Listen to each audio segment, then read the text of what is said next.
इस साल की one of the most anticipated Hindi movie war 2 का ट्रेलर रिलीज होने के बाद ये तो कह सकते हैं कि चलो एट लीस्ट ये टीजर से तो बेटर था। एंड जिस किसी ने भी ये ट्रेलर को एडिट किया है उसके लिए बहुत सारे बोनस पॉइंट्स, क्योंकि स्टोरी के बारे में हमें इनसाइट्स देखने को मिलते हैं, कौन सी किसकी लड़ाई है, कितने बड़े स्टेक्स हैं, वो सारी जानकारी मिलते हैं। एंड एक जेन्युइन इंटरेस्ट भी स्पार्क होता है।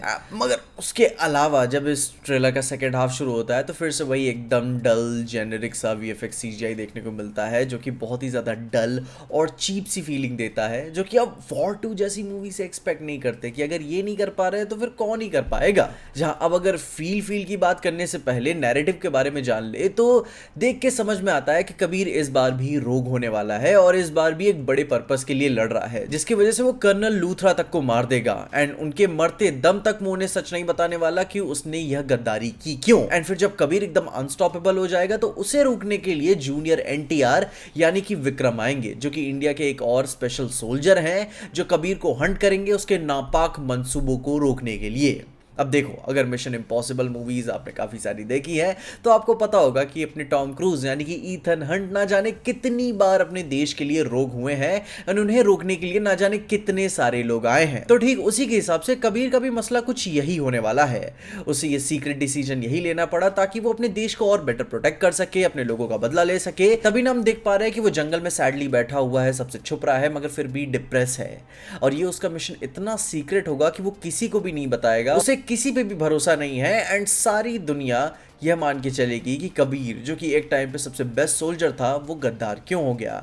And eventually in the and जब पूरी कहानी बीत जाएगी तो जब ग्रैंड रिवील होगा तो हमें कबीर का मास्टर प्लान पता चलेगा कि एक्चुअली में वो किस पर्पस के लिए गद्दारी कर रहा था। एंड फिर एंड में सब मिलकर देश को बचाएंगे एंड फिर गाना गा के सो जाएंगे। अब देखो, दूर से देखकर तो यही स्कीम नजर आती है, जहां पे अब मैं क्या बोल सकता हूँ कि इस ट्रेलर को देखने के बाद मुझे क्या फील हुआ, तो मैं कहूँगा कुछ भी नहीं। मूवी का मेन सेलिंग पॉइंट इसका एक्शन है, इसकी कहानी तो सेकेंडरी आती है और उसी एक्शन में सबसे ज़्यादा फेल होते हुए नजर आते हैं। इतना जेनेरिक सा एक्शन कोरियोग्राफी, चीप VFX और जूनियर NTR का चेहरा अब ना जाने किसकी बॉडी पे चिपका दिया है, सब कुछ बहुत ही ऑब्वियस सा बुरा लगता है। जहाँ इन्होंने स्पेक्टिकल अचीव करने की पूरी कोशिश की है कि हम प्लेन के ऊपर फाइट करेंगे, जो कि सेंस नहीं बनाता।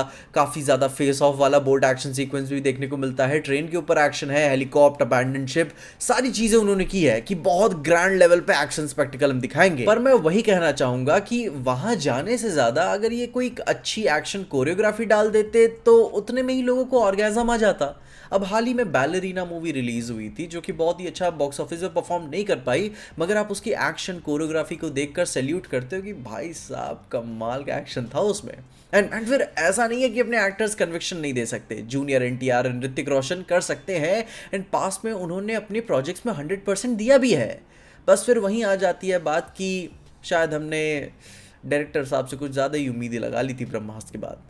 अगर इसके मेकर्स ने एक्शन को ज़्यादा रियलिस्टिकली अप्रोच किया होता कि हम कर क्या सकते हैं और हमें करने का मन क्या है, तो मे बी एक क्लैरिटी के साथ मे बी हमें एक बेटर वॉर 2 एक्शन मूवी देखने को मिलती, ना कि ये ग्रीन एंड ब्लू स्क्रीन वाला क्रिंज फेस्ट देखने को मिलता। मगर फिर उसके अलावा भी अगर अभी भी स्टूडियो को फ्यूचर प्रोजेक्ट्स में वही VFX को इंपॉर्टेंस देके आगे बढ़ना है तो मैं YRF को कहूँगा कि जिस VFX स्टूडियो से आप ये काम करवा रहे हो उनसे ना करवाओ, क्योंकि नहीं हो पा रहा उनसे। एंड यस, जाते जाते हम ये भी नहीं बोल सकते कि मूवी में कियारा आडवाणी भी है। एंड जैसा हमारे सूत्रों से हमें पता चला है कि वो कहानी में काव्या लूथरा होने वाली है।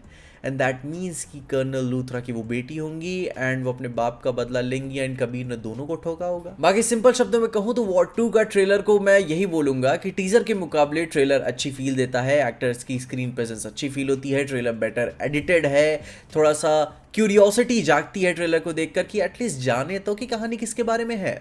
बाकी उसके एक्शन की बात करें तो वो काफ़ी डिसअपॉइंटिंग फील होता है। बाकी अब देखते हैं कि यही वाली एडिटिंग, यही वाली फील अगर हमें मूवी में भी देखने को मिल जाए, जो कि एक्शन को थोड़ा सा दबाकर मेन कहानी को एलिवेट करने पे ध्यान दे, तो काफ़ी अच्छा होगा। बाकी मुझे तो मूवी एक्शन के मायने में काफ़ी मिड फील हो रही है। आप अपनी ओपिनियंस बताओ कि आप इसके बारे में क्या सोचते हो। मुझे ऐसा कुछ खास उम्मीदें नहीं है। अपनी ओपिनियंस मुझे कमेंट से ज़रूर बताना और तब तक के लिए देखते रहना PJ एक्सप्लेन।